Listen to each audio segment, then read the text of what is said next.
Games rated E to T.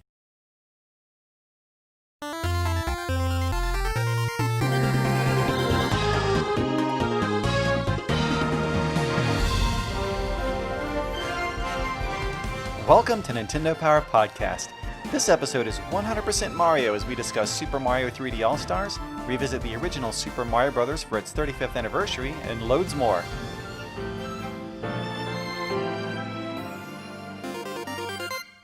My name is Chris Slate, and joining me today are three longtime members of Nintendo Treehouse. Nate Bihldorff. Hi, Nate. Hey there. Reiko Ninomiya. Hi, Reiko. Hi, Chris. And Tim O'Leary. Hi, Tim. Hi, Chris. Now, for many years, you've all played Super Mario games, worked on them, and just basically lived and breathed Mario, so I couldn't be more excited to talk to you about the cool Super Mario stuff coming our way. And I want to start with Super Mario 3D All-Stars, which I think should be out the same day that we post this episode. And we were all able to play the game a little early, and I've been having a blast revisiting Super Mario 64, Super Mario Sunshine, and Super Mario Galaxy on Nintendo Switch in HD. And I did talk to each of you a little bit before we started recording, and out of this collection, I think we each have a different favorite game. So, Nate, let's start with you. Which game in this collection is your favorite? I'm sure this answer is the same for everyone. It was not easy because I love all three of them. But Super Mario 64 is definitely has a very special place in my heart just because it seemed like a pivotal time for video games. It was a pivotal time in my life. But I know that there were games that were 3D before that, but it's the first game that really registered for me to be a truly explorable 3D world. And I don't know, that even replaying it now, I get the same sort of feeling of freedom the second I pop out of the pipe the first time in that little area with trees. It's just is a moment that I have never forgotten, and the rest of the game, of course, is just as superlative. So that one rose to the top for me. Yeah, that was one of the most impactful games I think I've ever played. Just the first time I saw it, and the first time I saw it was really amazing because I was working for a game magazine at the time, and I got to fly to, I think it was called the Space World event, where the game was revealed alongside the Nintendo 64 in Japan. Oh wow! It's the first time I'd ever left the country.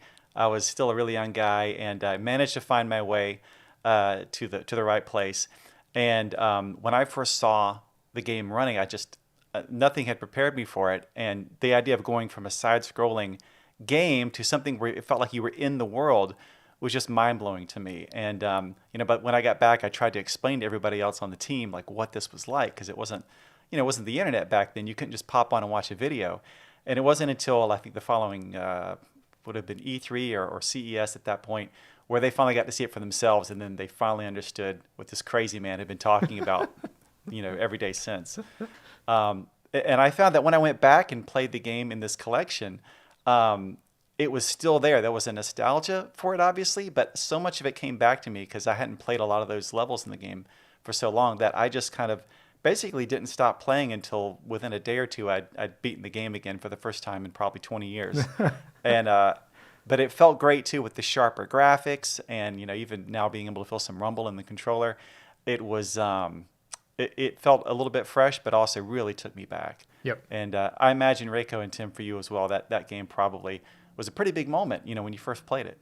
Yeah, it definitely was for me. I was actually living in Japan when N64 came out, and in full disclosure, I had purchased a different gaming system, and then my buddy of mine brought over his N64 with this, and I immediately had buyer's remorse. Yeah, it was. As Nate described, it was really magical, and I actually didn't go back and play the game until much later. I think I didn't actually play through Super Mario 64, until we actually wrapped up work on Super Mario Sunshine. And then I went back and played the game for the first time, and I could see the connective tissues between the two titles. And it's great. And then you can also see that as we're going to talk about Super Mario Galaxy later too, but you can definitely see the progression as we move through it. Mm-hmm. It's really, really interesting for me to hear Chris and Tim talk about their experience with Super Mario 64 and when and where they played it, because this game actually came out the year that I moved to Japan. So we might have been on the same flight, Chris. I don't know, but it was an interesting time for me. Just new experience, new country, just trying to get my bearings. But I didn't have the financial means to purchase a system myself, but a friend of mine did. And I just remember going over to her house and, spending many, many hours playing Super Mario 64. And I actually never finished it because, life and stuff. But I have gone back and played it again, and it just brings back a flood of memories for me. And the same is true of a lot of our games. They all kind of mark a certain period in our lives, and the music and all of those things just bring all of those things back for me. So huge soft spot for Super Mario 64. Absolutely. And Reiko, we'll stay with you. What out of this collection, which game is your favorite? My favorite was really, really hard for me because, I started working in the Treehouse in 2002, but it wasn't until Super Mario Galaxy. That was the first Mario game that I actually got to get my hands really dirty on. I wasn't leading the project, however, so when you're leading a project, it's a little different from, someone who's supporting that group of people who's at the center of everything. I feel like, everyone wants to lead, the new big title, but I think as someone who supports it, you can kind of just enjoy it, you know what I mean? So I got to do that as well. But when we first got our hands on that early build, everyone was obsessed. And, we were all kind of playing around with running around these different planets and the gravity and, the physics and all of the things that in the past we thought they had done it, but we just realized that they had just scratched the surface. And with Super Mario Galaxy, it was really, really evident that, the sandbox had changed. There was a new dimension to it. So just really great to kind of experience it from, someone who's close to development, but not actually in development. So, there's a whole lot of work that goes into creating these games, even before we in localization get our hands on. But to kind of be part of that process was really super cool for me. Yeah, I remember when I first saw that game, just the idea of combining Mario with space just seemed like such a cool thing that, it seemed weird to me at the time that once you saw it, that had never happened before. It's like, of course, that would be a perfect place for a Mario adventure. And the combination of kind of classic 3D Mario, controls and features, but now with this added ability of going on the planets and just the different way you progress through those levels was a really cool kind of fresh experience. And one thing that I appreciated being able to play it again now as part of this collection is not just the higher resolution, but I like my favorite way to play a lot of games on Nintendo Switch is with the Pro Controller. And I wasn't sure exactly how that would work before I played it in terms of being able to collect the star bits and move around your cursor on the screen. And the ability to do that by tilting the Pro Controller, of course you can use the Joy-Con as well, was still very, very seamless and worked really well for me. So I was really happy to kind of play it that way. It kind of gave it a little bit of a fresh feel. Yeah, I'm really happy that we were able to find a way to make it playable in handheld mode and with a Pro Controller. But I gotta say, replaying Super Mario Galaxy in this collection with the Joy-Cons split and reliving my Wii days where I would just totally sprawl out on the couch and just be completely lounged out with my hands in different directions and then point at the screen and do a little of this to collect some star bits. Man, I really miss that era. The split, the Wii remote, with the nunchuck attached to it, I had a lot of good times with that controller and being able to, I don't play as many games now on the Switch, even though of course you can functionally do that with many of them. But this is the first time that I really sort of reveled in the freedom that afforded. And so I'm absolutely playing all the way through that game with split Joy-Cons on my couch. Like there's no way I'm doing anything different. Nate, I remember you discovered you could throw yourself around a planet and just kind of keep that momentum going. Oh my God. And the woos that we heard throughout, like resonating throughout the whole space. Yeah, everyone was like, what is happening over there? It was, good time. Gravity was so much fun to play around with in that game. Mm-hmm. And, I think that it's same is true for Super Mario Sunshine, but for all these games and really for Mario games in general, that they're going to be fun when just dinking around on the first level and feeling the movement is fun in and of itself. You're not even doing anything. In Super Mario 64, when you pop out of the pipe, you're just jumping on trees. You're running around outside on the castle grounds because it felt good to run around. And in Galaxy, it felt good to just do those long jumps and see if you could get all the way around one of those tiny little biscuit-shaped planets. I mean, that's how you just knew that the entire experience was going to be incredible. That's what Mario games, they always seem to nail that, and that's why that they're all pretty much eternal. That's true. Yeah, I especially love the long jump in any game that has it. But even going back to the original Super Mario Brothers, we'll talk about this more in a bit. But I noticed that there's a certain momentum to the way he moves. So they're always just kind of interacting with the world in a lot of these games is just fun. You just want to touch it and pick it up and kind of, hop around and Yahoo, and grab a bunch of trees or whatever. And then on top of that, there's an actual game to play through, which is almost feels like icing on the cake at that point. So, Tim, that just leaves one game. I guess it's not too hard to guess which one is your favorite in the collection. And it works out perfectly because Super Mario Sunshine, I think I'm going to echo the sentiment that both Reiko and Nate expressed, holds a really special place for me. It was my first big Mario title that I got to work on. I started in Nintendo in '99 and joined localization in 2000, so it was just right there waiting for me, and I was lucky enough to be one of the translators on that title.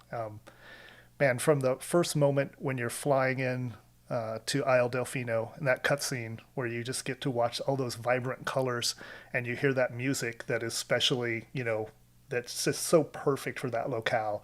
And I mean, Super Mario Sunshine, there's so many reasons to love it, but starting with the locale, right? It is unique in that all of the action occurs in one place, right? Isle Delfino has one climate.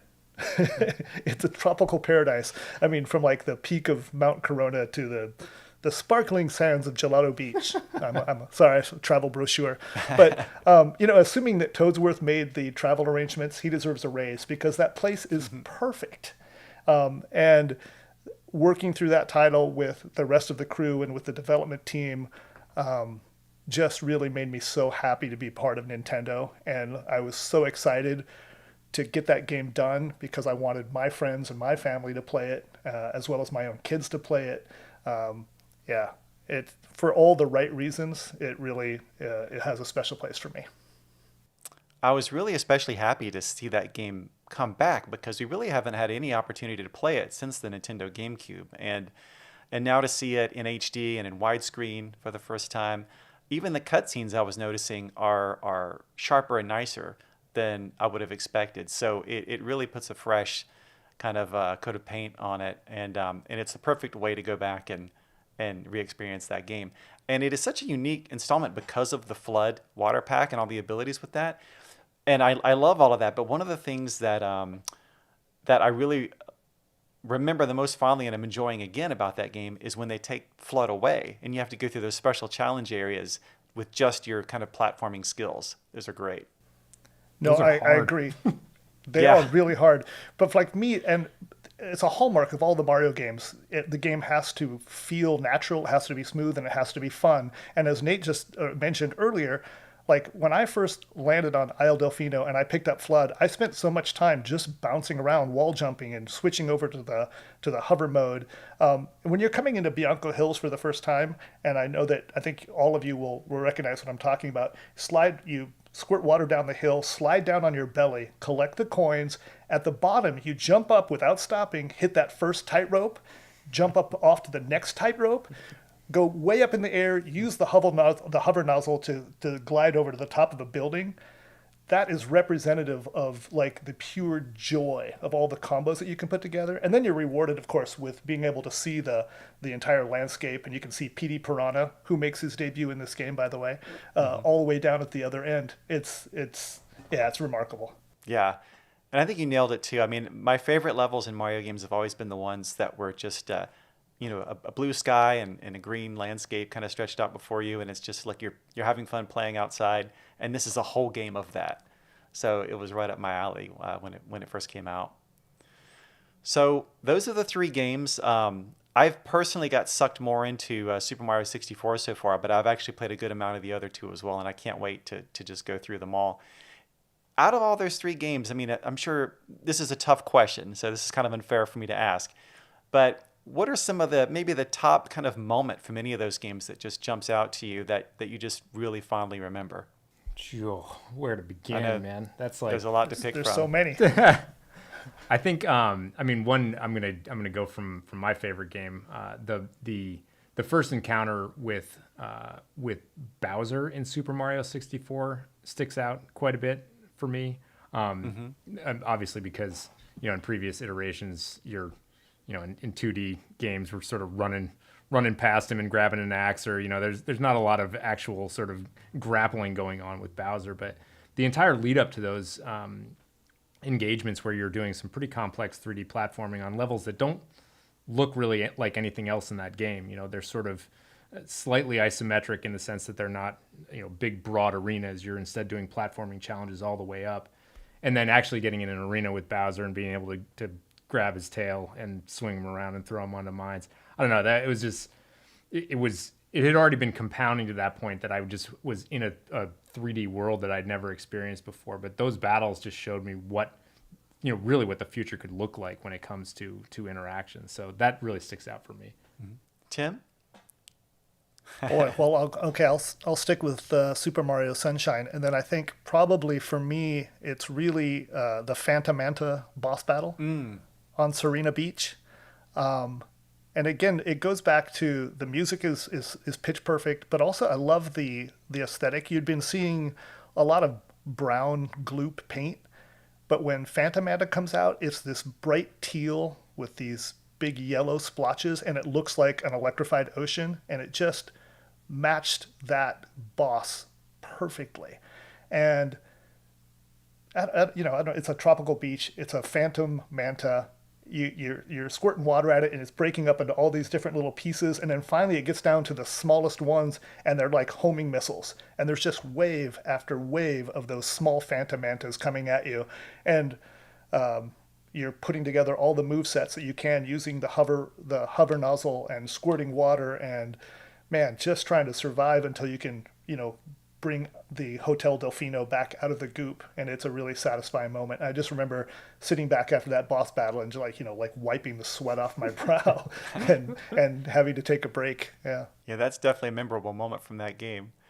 All right, Reiko, are you going to stick with your favorite game for your favorite moment? I could say a lot about Super Mario Galaxy. I mentioned the gravity earlier, and also just, the kind of ways that the development team played with that, and the aha moments, and, just with every new planet, there's, kind of this new trick that they threw in there just to keep you on your toes. But I think this isn't a battle or anything, but the first time I became a bee and hearing that bee sound, that was pure joy for me. It just was, it brought its own special quality. Like the movement of the bee is so cute. The little fuzz on its behind is so cute. And then, you go over and then there's the queen bee and you have to help her, collect the little star bits off of her fur. Just so adorable. So many layers. And there's I think there's 7 power-ups like that in the game. Just, again, so many surprises, so much good stuff to be discovered if you haven't played it before. And even if you have, I'm realizing as I'm playing through, I forgot a lot of this stuff. And just being able to relive that again has been fantastic. But I also have to say that playing Super Mario Sunshine right now in the circumstance that we're all living in, I'm like, can we just all pack up and go to Isle Delfino, please? I'm like, yes, I'll go get fruit for you because I can smell that pineapple as I'm running it back to your basket and tossing it in there. That sounds good to me. I want to be on that plane. I really want them to do a follow-up. As you're flying in, if you notice, there's Isle Delfino, of course, is shaped like a dolphin, but there's the sea turtle island off to the side in that opening movie. I want to go there. That sounds good. I'll take just about any island at this point. Oh, yeah. Yep.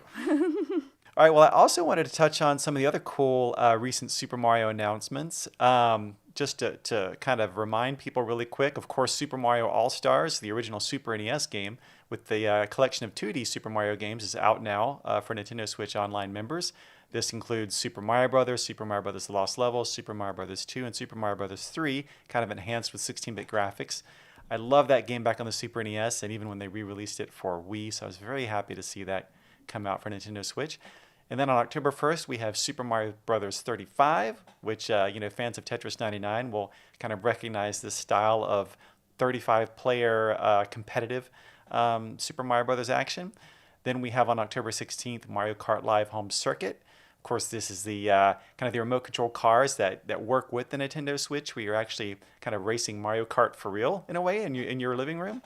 And that's you can get that with either the Mario set or the Luigi set. And then Game & Watch Super Mario Brothers on Nintendo 13th. November 13th. I would have never imagined that we'd be getting a new Game & Watch that would actually be in color with a more modern D-pad that you can charge instead of having to put the old watch batteries into. That lets you play Super Mario Brothers and Super Mario Brothers: The Lost Levels, and even a kind of new Mario version of Game & Watch Ball. And then, if it's Game & Watch, so it's got the digital clock with 35 animations and fun cameos and all that good stuff. And then, last but not least, Super Mario 3D World plus Bowser's Fury coming out on February 12th, which Super Mario 3D World is one of my favorite Super Mario games. It's probably my son's favorite, and we played a lot of it together. And the idea that I'm going to get to play that again on Nintendo Switch, and then with this new Bowser's Fury content, which I'm desperate to learn more about, I couldn't be more excited for that. So obviously, that's a lot of great stuff right there.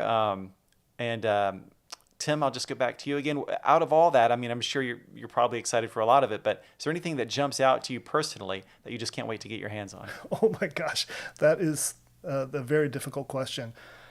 All of it, every last bit.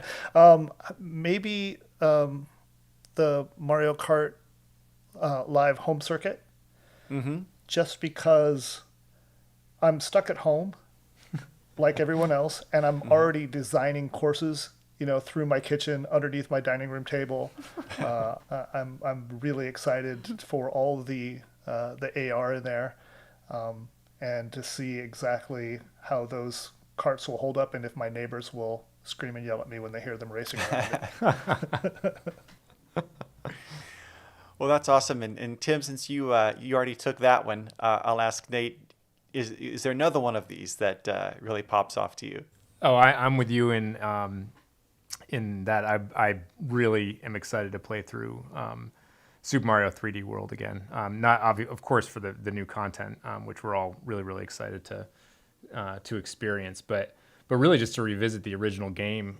I think both that and Super Mario 3D Land for me are sort of special in the Super Mario universe, just because they're isometric. And I have a really, really fond spot in my heart for that particular type of 3D gameplay. I think it's probably because I played with a lot of, action figures and cars when I was a kid, and that's all about, you making a little world. You're navigating a small world with a small character, and the video game version of that really is Super Mario 3D World. It's a largely fixed perspective, and you're just on a giant playground with an incredibly, incredibly acrobatic character, no matter who you're playing with, and just doing what you do. I mean, it gets even better when you play multiplayer, but even single player, romping through that world and just, trying to chain together moves, trying to do ridiculous jumps, even if they're utter failures. The increased mobility of, the cat power up is like, I mean, it just turns everything into a playground. And so I'm really excited to play through that again as well. When it came out, there's so much content in that game. If you play through it with every character and try to get all the stamps and everything like that, I mean, there's so much that I binged on it when it came out, and then I really didn't revisit it except in sort of drips and drabs afterwards. So I'm really, really excited to just do that entire game again, and then dive into Bowser's Fury. I couldn't be more excited. Yeah, there's so much for a completionist to do in that game, and it also obviously you can just play it and kind of beat it and stop there. But if you really want to get every level and get every golden flagpole and beat every stage with every character, then you can sink quite a bit of time into it. And I actually did that back on Wii U with the original version.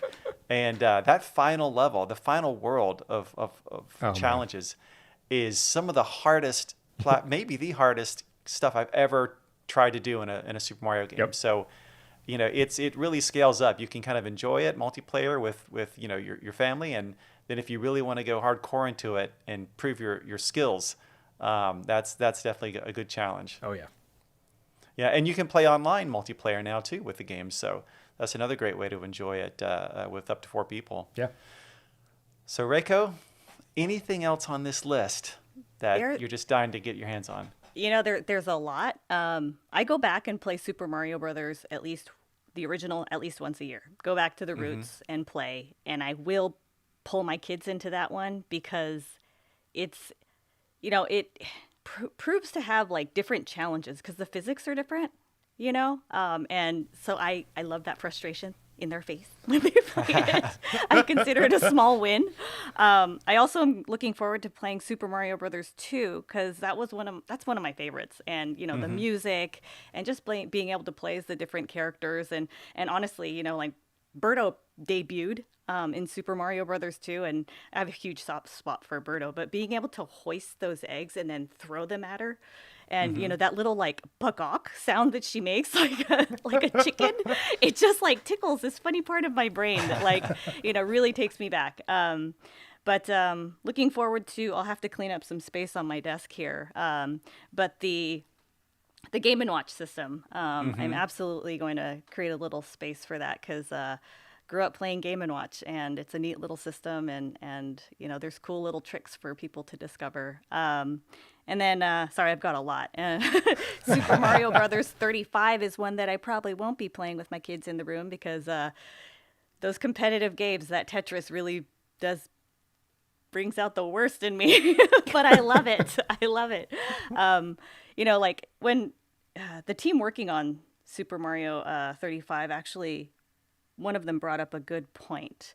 When people play, like when you play the original Super Mario Brothers, a lot of people, you speed run it. People try to get, it's about efficiency. You've got your warps and all that other stuff.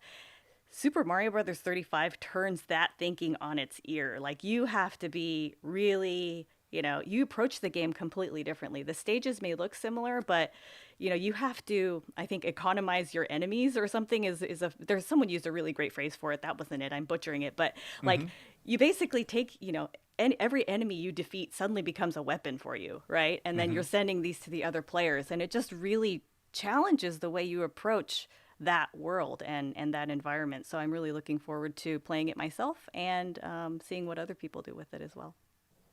Same here. Tetris 99 has become the game that I kind of just sit down and I'll be like listening to podcasts or music and just kind of playing game after game of Tetris 99 just as a way to unwind. And I think I've probably spent close to like 300 hours on that game. So I'm basically just going to disappear from Earth when Super Mario Brothers 35 comes out. How in the world does that make you unwind? I know. I'm thinking the same thing. I'm like, hands get sweaty. Like, you know what? I turn the music all the way off so I can hear my podcast or whatever, and then I'm not super paying. I'm almost not even caring if I win or lose. I'm just doing it just for the fun of doing it. And then if I get a high placement, it's just like a nice bonus. So I'm going to try not to stress out too much on Super Mario Brothers 35 either, although I imagine it'll be pretty intense. Well, cool. That's a lot of great stuff. And we could talk about, I could talk about Mario just by myself endlessly. But we're going to move on now to Player's Pulse. This is the section where we go on Twitter and we put a few silly questions out there for people to respond to. And this time, they were all themed around Mario in honor of the 35th anniversary of Super Mario Brothers. So the first question is, when Bowser's not around, which final boss do you prefer to battle? And the choices were Tatanga from Super Mario Land, Wario from Super Mario Land 2 6 Golden Coins, or Wart from Super Mario Brothers 2. I'm going to ask you guys, who do you think won the popular vote here? Tatanga, Wario, or Wart? My heart says Wart. My brain says Wario. Just for the name recognition. Yeah. But Wart is my choice. No, I think that's all of us. Yeah, absolutely. I think that's Wart is definitely where my heart is as well. But you're right. Wario was the clear winner at 71.5%. But still decent showings for the other ones too. They were pretty even between Tatanga and Wart. All right, the next question was, which is usually your favorite style of Super Mario game? 2D or 3D? And I was very curious to see what the response was here. Obviously, we only gave them one choice. We said you have to pick your favorite style. So it was a little unfair, a little cruel. But Reiko, you personally, do you have a preference, 2D or 3D, if you had to pick? If I had to pick, had to pick. Yeah, they're both great, obviously. Yeah. I would probably say 2D. 2D, okay. Tim, how about you? I'm going to say 3D. Okay. Nate, are you the tiebreaker? Yeah, I would. I'm in the 2D camp as well. I'd be very interested to see the age breakdown too for those respondents, because I have a feeling that probably it is weighted a little bit more towards us older guard, like in the the games that we grew up with. In terms, I'm the of oldest guy in the room. Yeah, I picked know. 3D. Yeah, Youngest you know what I heart. mean. I mean, I love Well, you know 3D what's- as well. I would anticipate that some of us who grew up in that era, some of the younger kids who grew up in the 3D era, it might have a little bit more fondness there. But for me, yeah, I'm with Reiko. My heart is always sort of on 2D. It was a simpler time, I think you kind of go back to your roots a lot of times, but I was surprised. 3D was the runaway winner Whoa. at over 77%. The world And moves on. not a scientific poll here, but very interesting results nonetheless. And the final question we asked was, okay, enemies are coming. Quick, pick a flower. And their choices were boomerang flower, fire flower, ice flower, or super ball flower. Anyone want to take a guess as to which of those was the top choice? I'm going to say what my favorite is. It's the ice flower. You can walk on water, man. It is pretty satisfying to It freeze really a Koopa is. Troopa. Oh, yeah. And then you can throw it. Yeah. Great. But hordes of enemies, I don't know. That's like, I'm all fire flower. yeah. Well, Tim, the people were with you. I think fire flower perhaps being the oldest and most used flower in the choices here. Just over half of everyone voted for fire flower. And you can throw fireballs underwater. Yeah, It's yeah. amazing. That's pretty useful. Why did I never Especially if think you've got about some bloopers around. But ice flower, Reiko ice flower was the second Okay, leading I'll vote take it. there. I'll take it. Yeah. All right, so now we're going to move on to Nintendo Power Game Club. And of course, this is where we talk about a game that we all chose to play beforehand, kind of like a book club. And this time, I'm very excited to discuss the original Super Mario Bros. During its 35th anniversary month. Obviously, this started the Super Mario series way back in 1985 and kind of refined action games at that time. And maybe we should just start with kind of our first experiences. Nate, what was what was it like the first time you played Super Mario Bros.?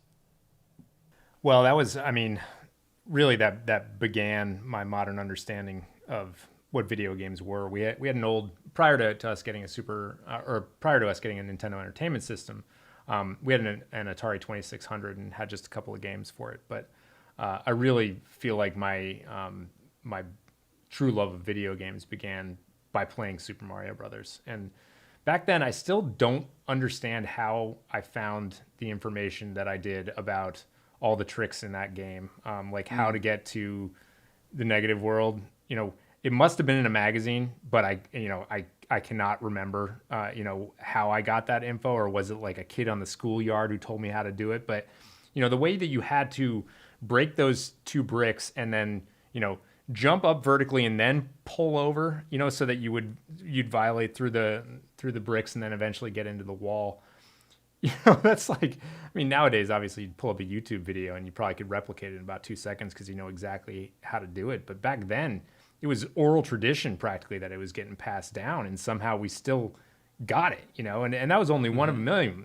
The infinite one-ups trick, all that stuff, it was just sort of all-consuming. I remember as a kid, just when I wasn't playing, it was what I was thinking about. Because, of course, my parents didn't let me play all the time. I had a finite number of minutes per day that I was actually allowed to interact with this machine. So, yeah, it was, what can I say? It was transformative. It set me on not only the path to basically the art form that gives me the most pleasure in my lifetime, but also my professional career. So I can't really understate the impact that particular game had on my life. It was the same for me. Like, I had played games like most kids before playing Super Mario Brothers, but it was Christmas of 1986, I think, when I finally got my NES, and I had gotten I'd mainly bought it because I loved games like Kung Fu and Excite Bike at the arcade, and so I got those for Christmas with my NES. But and I'd never heard of Super Mario Brothers, but it came with the system, so I gave it a try. And by the end of the night, that's all I was playing. And that is the game, like you said, Nate, that turned me from just a kid who liked games into a gamer, where that was my main hobby. So it made a huge impression on me. And going back and playing it again now, anytime I go back and play it, it takes me right back to Christmas 1986, when I was, I think, 12 years old. And and just the magic of discovering all that stuff for the first time, not just for the Mario series, but for video games in general. So much of what was in that game you couldn't have predicted. So when you went to the schoolyard and kids were saying stuff, some of it, was bogus, right? But you didn't know, like, the warp zone trick worked, so maybe this other crazy thing is in there. The rules hadn't been written yet. So it was such a great, fun sense of wonder I had playing that game. And that still comes back when I play it today.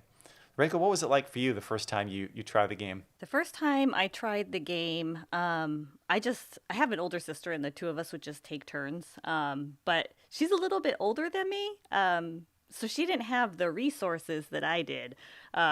Like she was older, and I don't think when she went to school they were talking about video games necessarily, but my crowd certainly was. So, Nate's talking about he didn't know where he got that information. I remember like very clearly busting out my graph paper that, was bought for the purpose of math, but drawing out, like, so there's blocks here, and then you have to jump over this one, break this one, and then you have to hit this block right here. But you can't hit this one because then you won't be able to reach this other thing, and just, it started new friendships for me. There was like suddenly, everyone was playing Super Mario Brothers in school. And so, I was able to create new friendships, and, people were going over to each other's houses and showing, each other tips and tricks. And it was like a whole community built around this game, and friendships were created around this game. And so, yeah, it was just an amazing influence on my life. And, it's great to see my kids also enjoying it as well. Mm-hmm. Tim, how about you? My experience mirrors, exactly what Nate and Reiko and you, Chris, had just mentioned. As I said earlier, I'm a bit older, so I was already in college when this came out. But I had an Atari 2600 as a kid with a couple games, and I was, I really like games, but it was just something to do every once in a while. And Super Mario Brothers almost got me kicked out of school my freshman year of college. My sophomore year. Because I didn't have a parent to say, turn it off and go to bed. And we would a bunch of us would sit around, and old school multiplayer, you played until you lost a life, then you passed the controller around. So there was a ton of smack talking, but also a lot of camaraderie, a lot of high fives, a lot of cheering when you actually cleared a level. And I was definitely the guy that, depending on your play style, you either loved or hated, because I was hit every brick. I wanted to defeat every enemy, climb, explore every pipe. So I was sort of either the trailblazer or sort of the canary in the coal mine. I showed you what not to do because I would die so often. But the friendships that game created, and eventually it did allow me to say, see, playing video games, didn't hurt me, because now it's what I do for my living. So lots and lots of great memories of that title. That's great. Well, I wanted to share a few comments that people shared with us on Twitter about the game and their experience.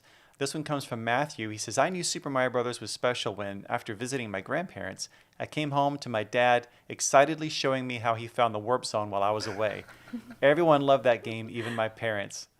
And I remember that was a big deal because, when I played games before, it was really just me or my friends. But with games like Super Mario Brothers, and I remember The Legend of Zelda as well, I had suddenly I would go over to my friend's house, and their parents were interested in finding out, where the secrets were, and it really seemed like that these kinds of games started broadening, the types of people who are playing them. Yeah, absolutely. And then this one comes from Juan, who says, I consider Super Mario Brothers to be an excellent intro to gaming, especially for children. It teaches the core fundamentals for 2D games. Newer games are more forgiving, but if you learn with more limited tools, you'll do better in the end. I think that's probably true. Yeah, I agree That's completely. Deep. Yeah, he's really looking at it from all perspectives here. And then lastly, Wesley said, it was released 6 years before I was born, but I enjoyed playing it with friends on NES from around 1994 to 1998. The theme song will always make my heart skip a beat. And I had to include that one because how can you talk about Super Mario Brothers without talking about the music? Oh, it is iconic. Mm-hmm. Every title that we've talked about has, I would say, oh, that's the best music of all time. And then you mention another one, I'm like, oh, wait a minute. No, that's the best music of all time. And it just goes over. The overworld theme, the underground theme, oh my goodness, you'd start a new level and you'd hear the underground theme and you just knew like, oh gosh, I'm going to die so much, right?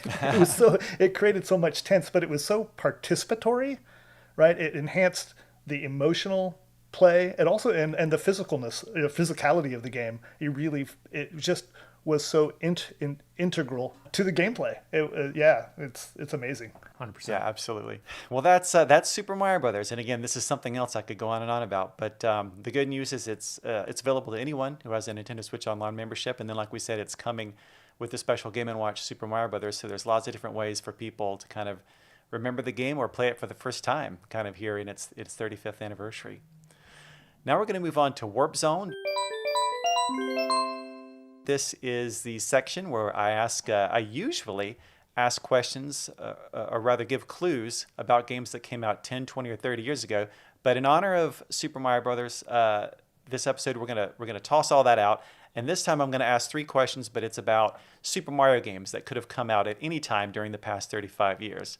So a little trickier because you don't have much of a frame of reference for when these games could have come out. You guys ready? Oh yeah. Maybe. All right. So here's the first game. Let's see. This game added several new twists to classic Super Mario Bros. Action, including modes like You vs. Boo, Challenge Mode, and Super Mario Bros. For Super Players, plus Versus Game, which was the first time a Super Mario game included simultaneous multiplayer action. Any guesses? What in the world? This game was even compatible with the Game Boy printer. Oh my goodness. Wow, that completely stumped me. This is one I thought might stump a lot of people. Super Mario Bros. Deluxe for the Game Boy Color. Ah, that's right. Wow. The GBC Came out in May of 1999. A lot of people, I think, don't know about this one. But yeah, this was the original version of Super Mario Bros., but with a bunch of new enhancements and new modes that was released for Game Boy Color. Oh, man. All right. Some of these are tricky. You've now been warned. Super Mario. That's quite a warning shot. Jeez. I know. Setting the tone. All right, this is game number 2. The primary item that you collect in this game comes in a much greater quantity than any of the things you collect in other Super Mario games. Also, this is the only Super Mario game to include a VR mode, and it's the only game in the series to ever include Pauline. Any guesses? That should narrow it down a bit. Has Pauline in it. It's a Super Mario game. Man. When we're not counting like the peripheral like March of the Minis, those games are we're sticking with the classic core. Yep, this game has Super Mario in the title. Oh. Yep. And maybe don't think back too far. It's got to be Super Mario Odyssey, isn't it? Yeah. That's exactly Okay. right, Super Mario Odyssey. I think That they one was both knew almost that. the They were just opposite. letting me have that one. They were being kind. I appreciate it, guys. All right, the final game. Another bit of a tricky one. This Super Mario game added a unique art style and had a different lead character, with Mario taking a back seat. And it spun off into its own series of games. Any guesses? This was released for the Super NES. The game cartridge used the Super FX2 chip. Is it Yoshi's Island? That's right. Super Mario World 2 Yoshi's Island, as it was called in the US. That's right. Great. All right. Tough, but it's not over yet. There's a bonus audio only question. I'm going to play a sound effect. Let's see if you guys can guess what it is and which Super Mario game it came from. Okay, I'm going to play that one more time. Any guesses? I mean, it felt like Super Mario 64 for me, but that's just been my theme all day. So I may just have it on the brain. It is definitely from Super Mario 64. I'll play it one more time and let's see if you guys can guess exactly what the sound is from. I think it's the entry to the level, right? Because it goes ba ba ba ba ba ba like right after that. That's exactly right. It's when you hop in a painting and that starts the level. And you're right, you do get that. You get that tune well sung. Well, great. That's a great finish to Warp Zone. And before we go, I'm going to take a quick look at some of the Nintendo Switch games that just released or are coming soon in a segment we call Game Forecast.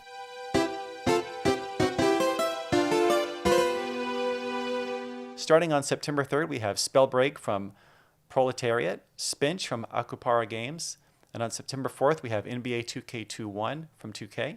September 8th, we have RPG Maker MV from NIS America. On September 10th, we had Bacon Switch from Streamline Media Group. On September 17th, we have Hades from Supergiant Games. And on September 18th, today, of course, we have Super Mario 3D All-Stars from Nintendo and WWE 2K Battlegrounds from Take-Two Interactive. On September 24th, we're going to have Going Under from Team 17 and Aggro Crab Games. On October 1st, we have Super Mario Bros. 35, which we talked about from Nintendo. And on October 9th, we have FIFA 21 Legacy Edition from Electronic Arts. And finally, on October 30th, we're going to have Pikmin 3 Deluxe from Nintendo. Now, this is, I think there's a lot of stuff here that I'm personally interested in.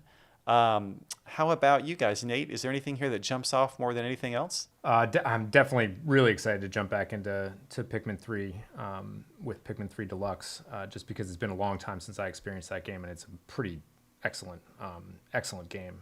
But I'm really interested in Hades. Yeah. I was very late coming to the roguelike genre. To be honest, before I actually started playing them, I was kind of like, that sounds terrible. I don't want to do that. I don't want to die over and over again. And it's like, I just didn't understand the concept. And then once I actually got into and started playing a couple of those games, I realized just what that, how that pays off over time and how satisfying it is to slowly and incrementally build your strength playing through things with a different, if it's procedurally generated, with different experience each time. So I'm actually really psyched for that. And Supergiant is a really, really talented developer. So if I had to pick one off the list that wasn't Pikmin 3 Deluxe, it would definitely be that one. Yeah, we spoke to Supergiant about the game on last episode and heard a lot of great things about it. So that's definitely on my to-play list as well. Reiko, how about you? I personally am looking forward to Spinch because I'm a huge Jesse Jacobs fan. I watched the trailer and so many rainbows, so many beautiful rainbows. I think I need rainbows right now. But another one with a lot of bright colors, Going Under. Just the situations look hilarious, and I think that'll be just a lot of fun to play. And of course, Pikmin 3. Looking forward to playing that again. Taking my kid on and bingo battle. Yep. Lots of yelling. Well, those all sound great. Tim, how about you? Any favorites on that list? It's interesting. You can see that the three of us work together because I actually wrote down the games that I was like, these are the games that I'm excited for. Spinch, Going Under, Pikmin 3. Hey. Wow. so thanks, Reiko. Hey, and sure. for the same reasons. I love the color palette in Spinch. Going Under, what a cool concept for a dungeon crawler. I just thought it looked great. And then, it's not much you can say about Pikmin 3 Deluxe other than it's more Pikmin. Yeah, which is never a bad thing. You can never have too much Pikmin. Yeah. I would just add that I also think RPG Maker MV is pretty cool. I've tried it before on the PC, and it's a way you can kind of create your own RPGs without coding. Create your own stories, your own dialogue, everything. And so the Super Mario Maker 2 fan in me is always looking for games like that. So I'm excited to try it on Nintendo Switch. If you make something fun, Chris, send it my way. I'd love to play it. Will do. I'll make Nintendo Treehouse Adventures just for you guys. Cool. All right. Well, Nate, Tim, and Reiko, thanks so much for coming on the show. It was a lot of fun talking Mario with you guys. Had a great time. Thanks for having us. Yeah, thank you. This was great. Thank you very much. It was wonderful. That's it for this episode of Nintendo Power Podcast. If you have any comments or questions you'd like us to consider answering on the show, you can email us at nintendopowerpodcast@noa.nintendo.com. Also, we always appreciate it if you can leave a review, and be sure to subscribe so you get new episodes as soon as they're ready. Thanks for listening, and keep playing with power.